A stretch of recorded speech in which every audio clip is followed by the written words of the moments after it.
la filosofía como madre de toda emancipación. ¿Por qué es Heidegger el más importante filósofo del siglo XX? Hay nazismo en Ser y Tiempo, Domingo Faustino Sarmiento, y el libro más excepcional, Facundo, Civilización y Barbarie, el gran libro sobre América Latina. Y lo que dice Sartre en una de sus más bellas frases: un hombre es lo que hace con lo que hicieron de él. Foucault va a decir: el hombre ha muerto. Si se piensa en filosofía, lo que se piensa es la totalidad.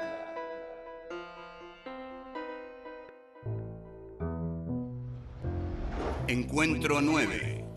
La filosofía latinoamericana. ¿Desde qué punto de partida podemos pensar la filosofía latinoamericana? ¿Hay un pensamiento latinoamericano? ¿Poscolonialismo o neocolonialismo? Facundo, un gran libro latinoamericano.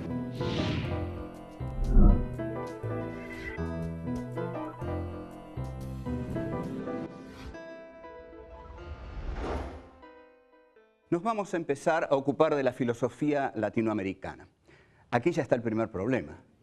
¿Hay filosofía en Latinoamérica? En general, o al menos voy a contar una pequeña anécdota. Cuando yo cursé historia del pensamiento argentino, no era historia de la filosofía argentina, no había una filosofía argentina. Acá da pudor hablar de una filosofía latinoamericana. Filosofía hacen los europeos. Nosotros a lo sumo pensamos. Entonces habría que decir, nos vamos a empezar a ocupar del pensamiento latinoamericano. Pero bueno, digamos, lo importante es pensar. Después vamos a ocuparnos de esas exquisiteces y filosofía o pensamiento. Vamos a ver, ¿desde qué punto pensamos nosotros o hacemos filosofía latinoamericana o pensamiento argentino? Materias de las que, aclaro, fui profesor durante largo tiempo, hasta el 74, cuando vino un señor que se llamaba Alberto Talagano y me echó de la facultad porque era el gobierno de Isabel Martínez y lo puso Alberto Talagano, que era, digamos, nazi tirando a la derecha. Bueno, el punto de partida de la filosofía latinoamericana tiene que ser Latinoamérica. Es una filosofía en situación. Nosotros tenemos que pensar desde nosotros mismos y esa va a ser ya una tremenda originalidad de la filosofía latinoamericana. Porque nosotros, los latinoamericanos, hemos sido pensados más de lo que pensamos. Y cuando nos hemos pensado, pensamos a partir de categorías europeas. Nos pensamos a nosotros mismos a partir de categorías europeas. Raramente hemos elaborado categorías propias que surgieran de la realidad social, política, humana, existencial del continente latinoamericano. En este sentido, plantear un pensamiento latinoamericano es ya un desafío, porque vamos a partir de una situación distinta a la del pensamiento europeo. Para decirlo claro, la filosofía europea es la filosofía del occidente europeo. Es la filosofía del occidente europeo. El occidente europeo tuvo la gran habilidad de identificar a la razón, al progreso, a la civilización y a la filosofía con Occidente, olvidando desde ya todo el mundo islámico y olvidando, por supuesto, a el continente latinoamericano. Pero el continente latinoamericano puede pensarse a sí mismo, ¿sí? Y ya nos estamos pensando a sí mismo, porque esto que acabo de decir es uno de los puntos de partida del pensamiento latinoamericano. Señalar, pero claramente, terminantemente, vamos a tratar de grabarlo.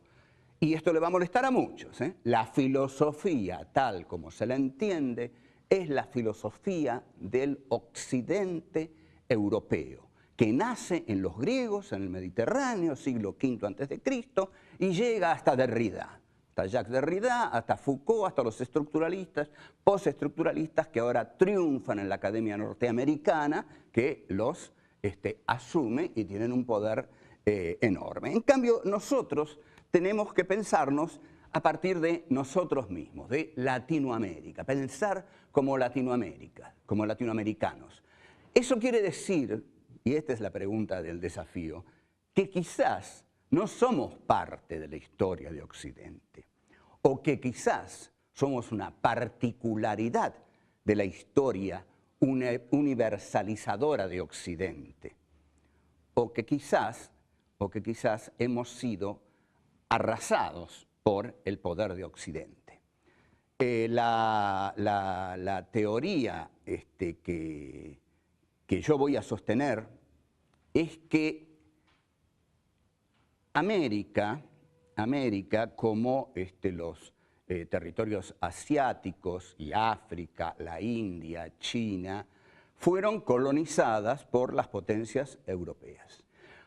No bien llega Colón en 1492 a América, comienza el despegue del capitalismo burgués. Cuando llegan esas tres carabelas, allí despega el capitalismo burgués. ¿Cómo? ¿Cómo despega? Despojando las riquezas de América. Esto es lo que Marx, en un capítulo célebre del Capital, que es el capítulo 24 del Capital, que se llama a propósito de la llamada acumulación originaria, Marx se pregunta, ¿cómo el capitalista consiguió su capital? Porque el capitalista no viene al mundo con el capital. El capitalista tiene que conseguir el capital.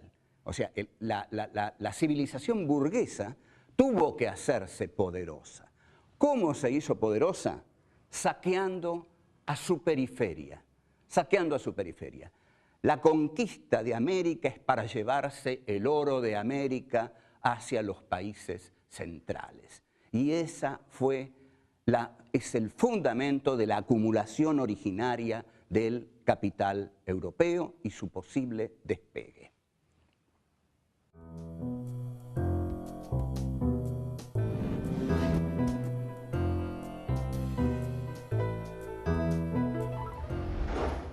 ¿Hay un pensamiento latinoamericano? Bueno, esto tiene una respuesta inmediata y fácil.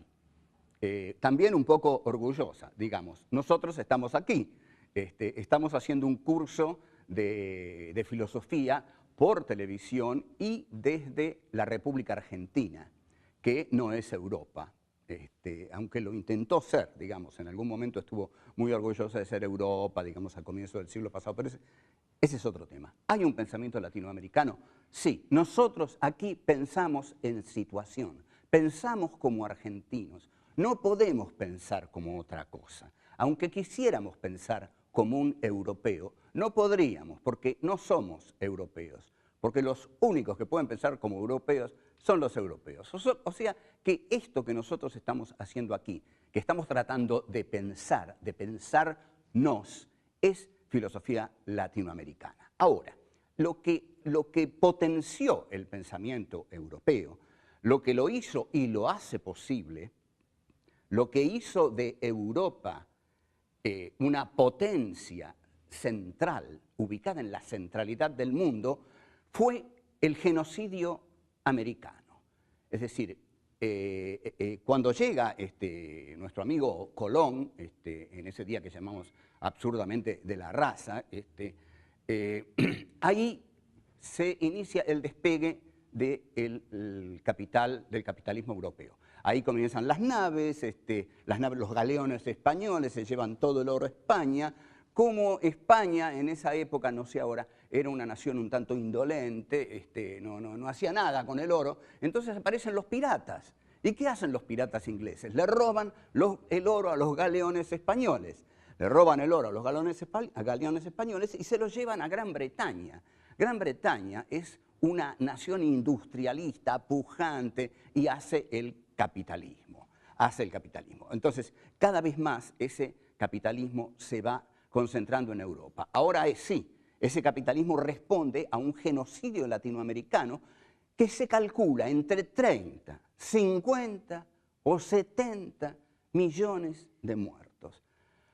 Cuando muere una persona, nos horrorizamos. Cuando nos dicen que mataron 50 millones, es una estadística. Este es el horror de las grandes cifras. Son una estadística, no nos emocionan. Si vemos morir a alguien en la calle, que lo atropella un coche, por ahí nos da un infarto. Pero cuando nos dicen que mataron 50 millones de habitantes originarios en América Latina, y bueno, es una estadística. El pensamiento acerca del Holocausto, de lo que nos vamos a ocupar acerca de Auschwitz, dice, no mataron 6 millones de judíos, mataron 1 y después lo mataron 6 millones de veces más. Esto es para recalcar el valor de cada vida singular humana. Entonces, con este genocidio que Europa no reconoce, ustedes vieron que España festejó los 500 años de la conquista de América como un gran acontecimiento festivo, fue un festival. Bueno, ese festival para América Latina representó digamos, el despojo no solo de vidas humanas, de todas sus riquezas que fueron llevadas al centro de Europa, y en Inglaterra esto toma el despegue del capital y ahí se produce la centralidad de la civilización en Europa. Europa pasa a representar la civilización. Lo que tiene el capitalismo de la burguesía, que es una clase poderosa históricamente, poderosa, y Marx lo reconoce mucho esto en el capitalismo. Marx es un hombre, en el Manifiesto Comunista, Marx es un hombre enamorado de la burguesía en el Manifiesto Comunista, porque ve que la burguesía es una clase tremendamente poderosa para hacer la historia. Entonces, la burguesía concentra las industrias en Manchester y Liverpool. Inglaterra es una nación industrialista y todos los otros territorios periféricos quedan condenados a ser proveedores de materias primas del taller del mundo, que es Inglaterra. Y yo le voy a explicar muy simplemente, por qué un producto industrial vale más que digamos, una parva de trigo. Porque la parva de trigo no hay que agregarle nada. Entonces, una clase ociosa agarra la parva de trigo y la exporta. En cambio, el producto industrializado requiere que se le agregue valor. Valor no es un pedazo de fierro, no es un cacho de fierro, es un fierro trabajado, es el trabajo del acero, el trabajo de la industria, el trabajo del hierro. Entonces, el producto industrializado siempre vale más que la materia prima. Nosotros quedamos condenados a ser productores de materias primas. Europa es el taller del mundo, y sobre todo Inglaterra, el taller de todas las manufacturas que luego exporta a América Latina, que importa esas manufacturas, como importa el pensamiento europeo. Porque esto es lo doblemente trágico. No solo América Latina se dedica a no producir una industria autónoma, sino que no produce un pensamiento autónomo, porque el pensamiento latinoamericano comienza su despegue como reflejo del pensamiento europeo, y no podía ser de otro modo, porque para ser culto en el siglo XIX había que leer los textos de los teóricos europeos, porque en verdad, por ejemplo, en la Argentina, los que no eran cultos, digamos los caudillos federales, Facundo Quiroga, Ángel Vicente Peñalosa, Francisco Ramírez, Felipe Varela, López Jordán, y todos los caudillos no eran cultos, no podían ser cultos, eran hombres del pueblo, eran ignorantes. En cambio, la clase cultivada de Buenos Aires lee todos los libros europeos que venían en los barcos, y con esos libros europeos intentan comprender nuestro país. Trágica contradicción, trágica contradicción.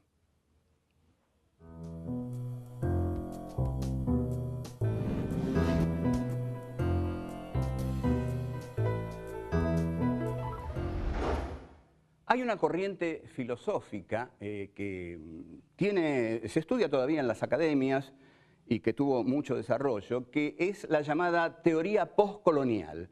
El representante que a mí más me interesa y que a ustedes quizás oyeron hablar de él por lo que hizo, ahora murió, pero es Edward Said. A Edward Said estaba asociado con el pianista y conductor de orquesta Daniel Barenboim, porque habían hecho una orquesta mitad palestina, mitad israelí, que dirigía Barenboim, y Edward Said le daba a Barenboim, digamos, el fundamento teórico. Edward Said se llama a sí mismo un teórico postcolonial palestino. Después está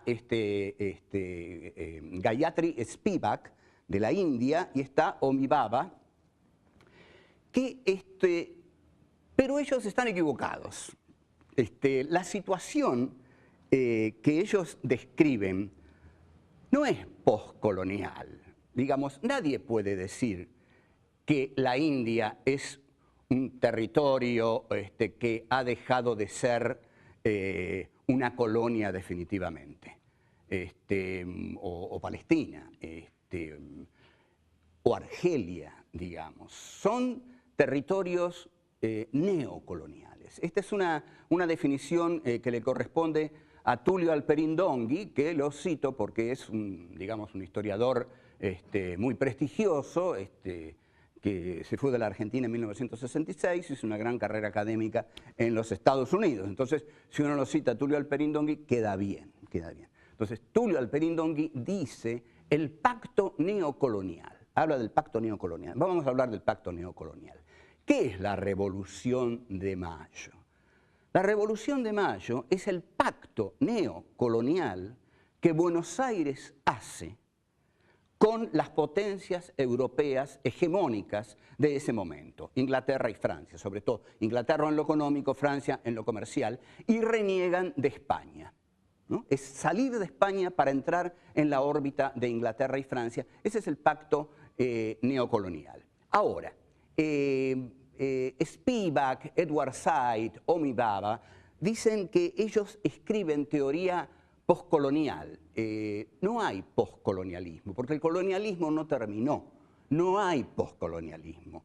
Lo que hay son nuevas formas de colonialismo. Así que estos teóricos parten de un punto de vista equivocado. Pero ellos entonces, el error que tienen es que para estudiar los textos coloniales, estudian la literatura europea. En efecto, en la literatura europea hay una enorme presencia del colonialismo.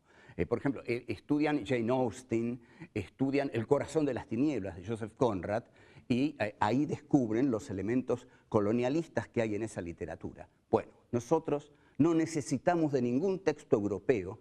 Fue nuestra propia burguesía porteña, burguesía de Buenos Aires, la burguesía ilustrada, la que escribió los textos neocoloniales.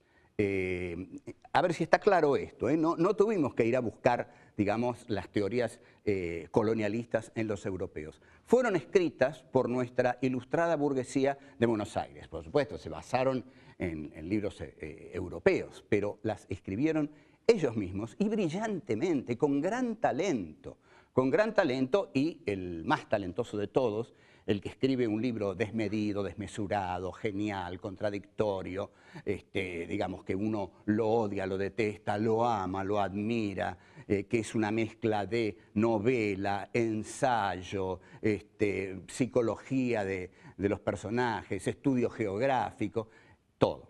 Es el Facundo de Sarmiento, de Domingo Faustino Sarmiento. Facundo, civilización y barbarie, o civilización o barbarie también, porque es una opción de hierro la que da Sarmiento. Entonces, nosotros tenemos lo siguiente. Nuestro gran texto neocolonial es el que Sarmiento comienza a publicar en el diario El Progreso de Chile, donde Sarmiento estaba, en efecto, exiliado. Entonces, en ese exilio de Sarmiento era un hombre Sarmiento era un titán, digamos. No hubo otro como Sarmiento. Fue un gran escritor, fue un gran viajero, fue un gran mujeriego, fue presidente de la República, fue militar, fue asesino, como él mismo lo dice. Van a conocer ahora al militar, al asesino, y pensar las estupideces rosas que se escriben sobre Sarmiento en los libros de historia de los colegios argentinos. Es un insulto a la personalidad gigantesca de Sarmiento. Él mismo, en mi defensa, hay un capítulo en el que dice: ahora van a conocer al militar, al asesino. Este personaje tan contradictorio merece un mejor tratamiento. Y vamos a tratar de dárselo. Sarmiento escribe en Chile, donde estaba exiliado por el gobierno de don Juan Manuel de Rosas, escribe Facundo y lo publica en el Progreso como folletín. Es un folletín. Escribe descontroladamente y vamos a ver qué es lo que nos dice en este texto fundamental de nuestra literatura.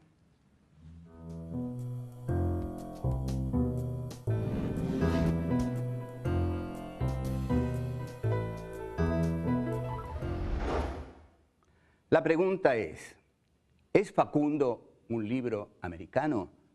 ¿Es un libro que responde a la esencia profunda de nuestro país, de la Argentina? Por supuesto, por supuesto. Más allá de todos los teóricos que encuentren en Facundo la teorización del pacto neocolonial, la exaltación de la unidad con Europa, la necesidad de europeificar el país e incluso la necesidad de exterminar a los gauchos y a sus caudillos, Facundo es un libro profundamente argentino y americano.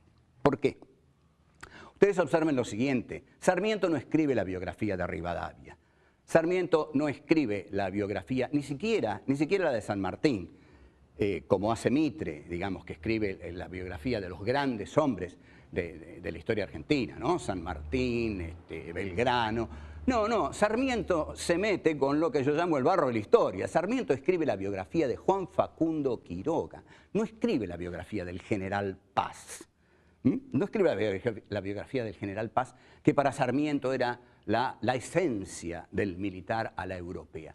Escribe la de Juan Facundo Quiroga, porque Juan Facundo Quiroga es para Sarmiento un personaje argentino, americano, es un caudillo detrás del cual van las masas, un caudillo que tiene una vida azarosa, un caudillo bárbaro para Sarmiento, representa a la barbarie, es decir, lo otro de la civilización, pero ese otro de la civilización lo fascina tanto a Sarmiento que escribe sobre eso e incluso llega a decir de Quiroga, nuestras sangres son afines, y describe tanto a la montonera de Quiroga que en algún texto que habré escrito, yo que sé, en el pasado, yo lo llamaba a Sarmiento el poeta épico de la montonera, porque esto es muy lindo, piénsenlo, en Martín Fierro no hay montoneras.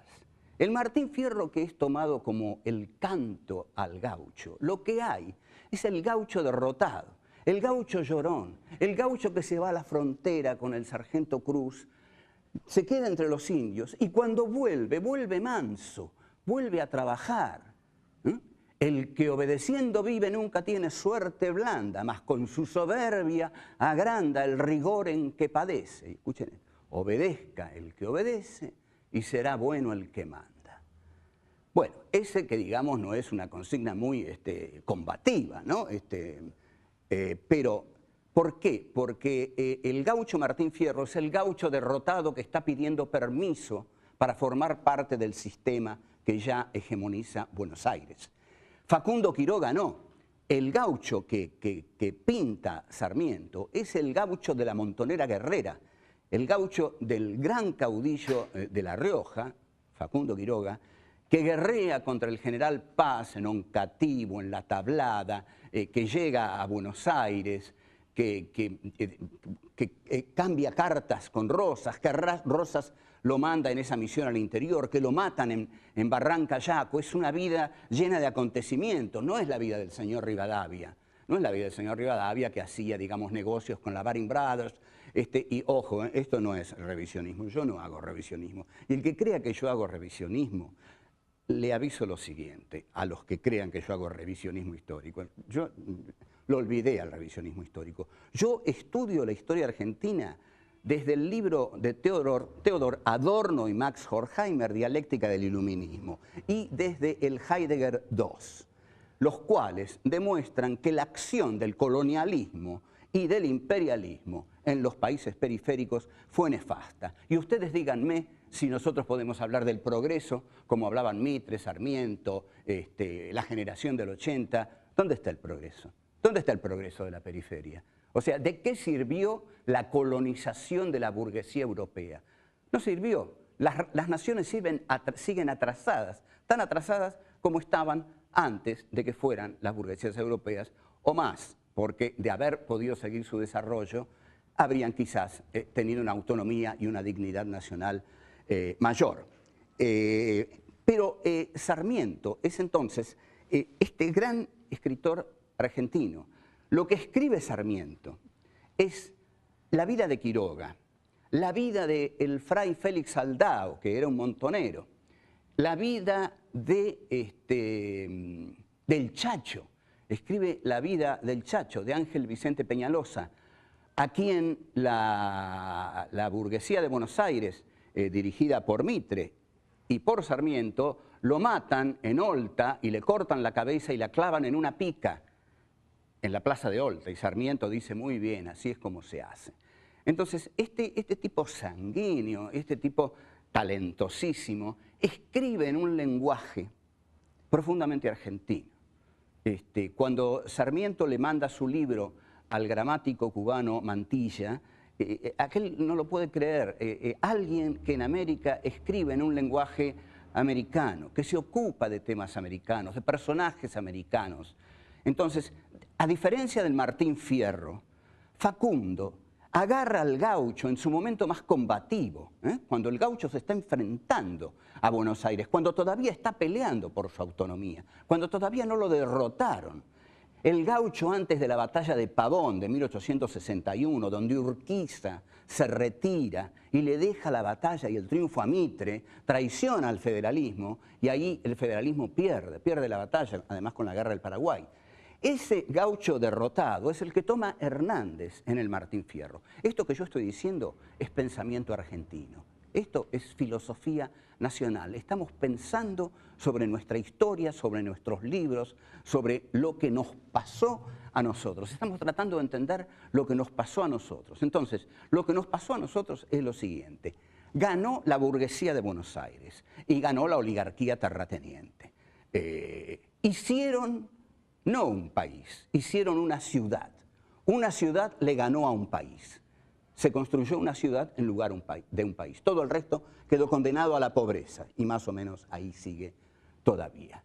Ahora, estos titanes como Sarmiento, que construyeron este país, a la vez escribieron una genuina literatura latinoamericana, por el lenguaje, por los tipos latinoamericanos que eligieron. Todo esto es muy denso, muy apasionante. Nosotros vamos a volver sobre eso y, bueno, esperemos que...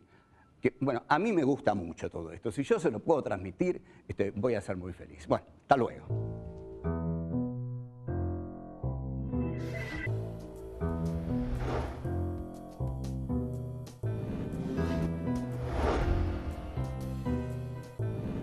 Latinoamérica es una filosofía en situación.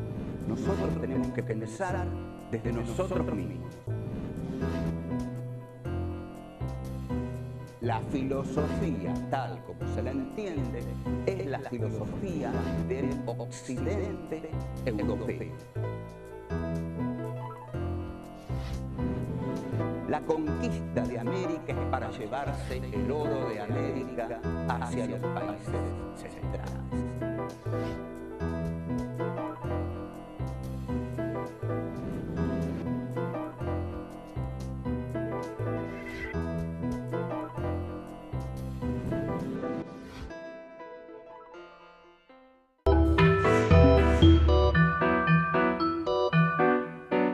En situación.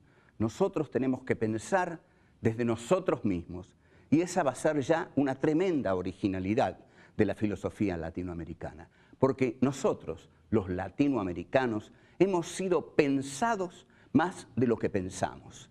Y cuando nos hemos pensado, pensamos a partir de categorías europeas. Nos pensamos a nosotros mismos a partir de categorías europeas. Raramente hemos elaborado categorías propias que surgieran de la realidad social, política, humana, existencial del continente latinoamericano.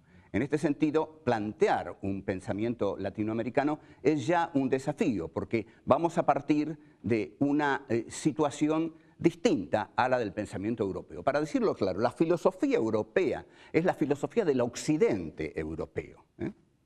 Es la filosofía del occidente europeo. El occidente europeo tuvo la gran habilidad de identificar a la razón, al progreso, a la civilización y a la filosofía con Occidente, olvidando desde ya todo el mundo islámico y olvidando, por supuesto, a el continente latinoamericano. Pero el continente latinoamericano puede pensarse a sí mismo, ¿sí? Y ya nos estamos pensando a sí mismo, porque esto que acabo de decir es uno de los puntos de partida del pensamiento latinoamericano. Señalar, pero claramente, terminantemente, vamos a tratar de grabarlo. Y esto le va a molestar a muchos, ¿eh? La filosofía, tal como se la entiende, es la filosofía del occidente europeo, que nace en los griegos, en el Mediterráneo, siglo V a.C., y llega hasta Derrida, hasta Jacques Derrida, hasta Foucault, hasta los estructuralistas. Nos vamos a empezar a ocupar del pensamiento latinoamericano. Pero bueno, digamos, lo importante es pensar. Después vamos a ocuparnos de esas exquisiteces y filosofía o pensamiento. Vamos a ver, ¿desde qué punto pensamos nosotros o hacemos filosofía latinoamericana o pensamiento argentino? Materias de las que, aclaro, fui profesor durante largo tiempo, hasta el 74, cuando vino un señor que se llamaba Alberto Talagano y me echó de la facultad porque era el gobierno de Isabel Martínez y lo puso Alberto Talagano, que era, digamos, nazi tirando a la derecha. Bueno, el punto de partida de la filosofía latinoamericana tiene que ser Latinoamérica. Es una filosofía. Hay un pensamiento latinoamericano, poscolonialismo o neocolonialismo. Facundo, un gran libro latinoamericano.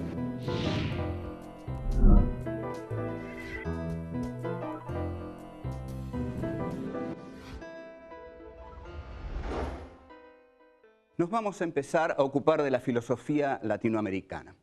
Aquí ya está el primer problema. ¿Hay filosofía en Latinoamérica? En general, o al menos voy a contar una pequeña anécdota. Cuando yo cursé historia del pensamiento argentino, no era historia de la filosofía argentina, no había una filosofía argentina. Acá da pudor hablar de una filosofía latinoamericana. Filosofía hacen los europeos. Nosotros a lo sumo pensamos. Entonces habría que decir la filosofía como madre de toda emancipación. ¿Por qué es Heidegger el más importante filósofo del siglo XX? Hay nazismo en Ser y Tiempo, Domingo Faustino Sarmiento, y el libro más excepcional, Facundo, Civilización y Barbarie, el gran libro sobre América Latina. Y lo que dice Sartre en una de sus más bellas frases: un hombre es lo que hace con lo que hicieron de él. Foucault va a decir: el hombre ha muerto. Si se piensa en filosofía, lo que se piensa es la totalidad.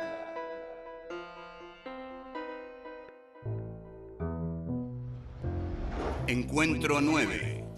La filosofía latinoamericana. ¿Desde qué punto de partida podemos pensar la filosofía latinoamericana?